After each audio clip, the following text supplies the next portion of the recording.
খুচরো নেই। সবসময় প্যাকিংটা দেখে, ঠিক আছে?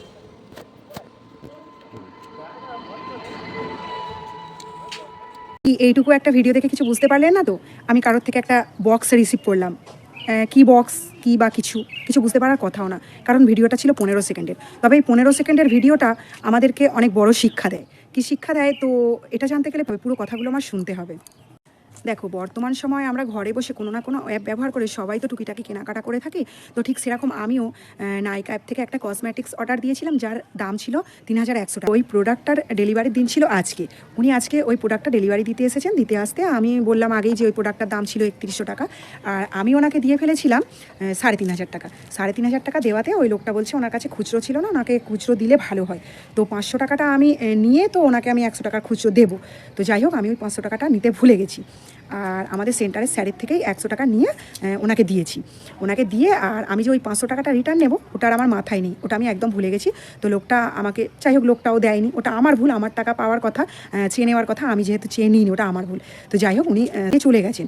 সঙ্গে সঙ্গে আমি হাতে দেখছি আমার হাতে আরও 1500 টাকা থাকার কথা, সে জায়গায় আছে 1000 টাকা। আমি দীপিকাদিকে বলাতে দীপিকাদি বললো এক্ষুনি তুমি ফোন করো। সঙ্গে সঙ্গে ফোন করেছি। সঙ্গে সঙ্গে ফোন করে আমি বলছি যে দাদা, আপনার কাছে না 500 টাকা আমার বেশি চলে গেছে।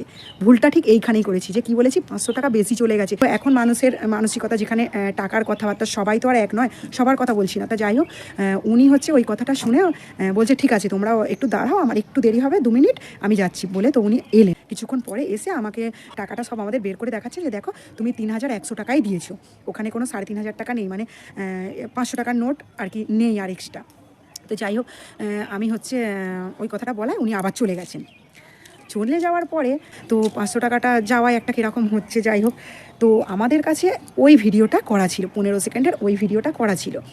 ওই ভিডিওতে টাকা দেওয়া যে ওইটুকু অংশ থেকে আমরা স্ক্রিনশট নিতে থাকি, শট করে অনেককে দেখিয়েছি। দেখে বলবেন যে এই টাকাটা কত আছে, কি কারণ কি, কিচ্ছু বলিনি, শুধুমাত্র ওই টাকা দেওয়ার অনেক কটা স্ক্রিনশট করে শুধু বলেছি যে আপনারা কি বুঝতে পারছেন এর মধ্যে কত টাকা আছে। ওরাও প্রত্যেকে দেখে বলেছে 3500 টাকা। তো লোকটাকে আমি ফোন করেছি, আবার ফোন করে, না লোকটাকে তখন ফোন করিনি, 3500 টাকা ওখানে বলেছে, কনফার্ম হয়েছি। হয়ে আমাদের সেন্টারে এসেছি, স্যারের ওখানে সিসিটিভি লাগানো থাকে। তো ওখানে আমি বলছে দাঁড়াও আমি সিসিটিভি চেক করি। তখন দেখলাম যে সিসিটিভির বাইরে গিয়ে আমরা পেমেন্টটা করেছি। তো স্যারকে বললাম স্যার আমাদের কাছে একটা ভিডিও করা আছে, ওইটা উনি মানে ফেললেন, কম্পিউটারে ফেললেন। উনি ওখান থেকে দেখলেন পুরোটা, দেখলেন যে না 3500 টাকা প্রমাণ পেয়েছে যে ওখানে 3500 টাকা আছে, আমি দিয়েছি। অথচ লোকটার সঙ্গে তারপরেও লোকটাকে আমি আবারও ওর পরে ফোন করেছি, বললাম যে এরকম দেখুন না দাদা দিয়ে যান। উনি কিছুতে মানলো না, আর কিছুতেই বললো না যে না 3500 টাকা তুমি দিয়েছো। যাই হোক, মানুষ মাত্রে তো ভুল হতে পারে, ওনারও হতে পারে বা আমারও হতে পারে। তো আমার ভুলটা আমার দিক থেকে ছিল, উনি মানেননি।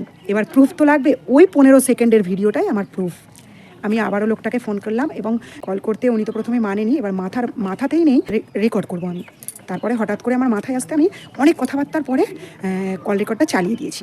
কল রেকর্ডটা করলেন তো যে আমি আপনাকে 3500 টাকা দিইনি, আমার কাছে কিন্তু প্রমাণ আছে যে আমি আপনাকে 3500 টাকাই দিয়েছি। তখনও বলছে লোকটা যে না তুমি আমাকে দাওনি। ঠিক আছে, আমি এবারে মানে বলছি যে আমি কিন্তু কাস্টমার কেয়ারে ফোন করব। তখন উনি মানে একটু ঠান্ডা হয়ে একটু নরম গলায় বলছে আস্তে করে যে ঠিক আছে আপনি আমাকে 3500 টাকা দেননি, তো আমি আমার একটা রোজ আপনাকে দিয়ে দেবো, মানে উনি যে সারাদিনের কাজটা করছেন ওই একটা রোজ আমাকে দিয়ে যাবেন। আমি তার আগে আরও কিছু কথাবার্তা আমাদের মধ্যে হয়েছে, উনি মানতে চাননি, আমি বলেছি। আমাদের স্যারও বললেন যে আমরা তারপরে না হয় কাস্টমারে ফোন করবো, আগে তুমি ওর সাথে কথা বলো বলে আর কল রেকর্ডটা চালু করেছি। চালু করে যখন আমি বলছি আমার কাছে প্রুফ আছে এরকম, আপনি আসুন সেন্টারের কাছে আসুন, আমি আপনাকে দেখাবো, তখন উনি মানে অনেক কথাবার্তা হওয়ার পরে উনি আমাকে 500 টাকাটা ফেরত দিতে রাজি হন। উনি বলছেন তাও আপনি আপনার 500 টাকাটা নিয়ে যান, তো আপনি বিশালক্ষীতলায় তাহলে ওখানে দাঁড়ান, আমি গিয়ে দিচ্ছি। তখন আমি আমার সেন্টারে চলে এসেছি। আমি বললাম ঠিক আছে। তো হ্যাঁ, তার আগে আমি এটাও বললাম যে কেন আপনি আপনার একটা রোজ দেবেন, আপনি তো অনেক কষ্ট করে কাজ করছেন, আমি আপনার ওরকম মুখের সামনে থেকে ভাত কেড়ে নিতে পারবো না। না আমি আপনার লস হতে দেবো, না আমি আমার লস হতে দেবো। আমার কাছে যেহেতু প্রমাণ আছে, আমি আপনাকে প্রমাণ দেখিয়ে টাকাটা চাইছি, আমি কিন্তু আপনার থেকে জোর জবরদস্তি টাকাটা নিতে চাই না। তো যাই হোক, এরকম করে বলার পরে উনি টাকাটা দিতে রাজি হলেন। উনি বলছেন যে তুমি বিশালক্ষীতলার মোড়ে দাঁড়াও, আমি টাকাটা তোমাকে রিটার্ন করতে যাবো। আমি ওনাকে বললাম যে কেন বিশালক্ষীতলার মোড়ে আপনি আসবেন, আপনি আমার সেন্টারের সামনেই আসুন, কারণ প্রথমে যেখানে এসেছিলেন। উনি কোনোভাবেই সেন্টারের সামনে আসতে রাজি নয়। আমি বললাম কেন, কি হয়েছে, 30 সেকেন্ডের মাত্র দূরত্ব, এতটা রাস্তা আসতে পারছেন আর 30 সেকেন্ড আসতে পারবেন না, আপনি আসুন। উনি কোনোভাবেই সেন্টারের সামনে আসতে রাজি হয়নি। শেষমেশ উনি বিশালক্ষীতলার মোড়ে এসেই 500 টাকাটা ফেরত দিয়ে গেলেন। আর ভিডিওটা করার এইটাই কারণ যে অনলাইন থেকে বা যে কোনো অ্যাপ থেকে একটু দামি প্রোডাক্ট বা দামি কিছু কিনলেই আপনারা এরকম ভিডিও করে রাখবেন, কারণ মানুষ মাত্রই ভুল হতে পারে। শুধুমাত্র 15 সেকেন্ডের এইটুখানি ভিডিওটা করেছিলাম বলে আজকে আমি 500 টাকাটা ফেরত পেয়েছি, না হলে কিন্তু পেতাম না। এটাই ছিল আমার মেন কারণ এই ভিডিওটা। দেখে নাও প্রোডাক্টটা কেমন এসেছে।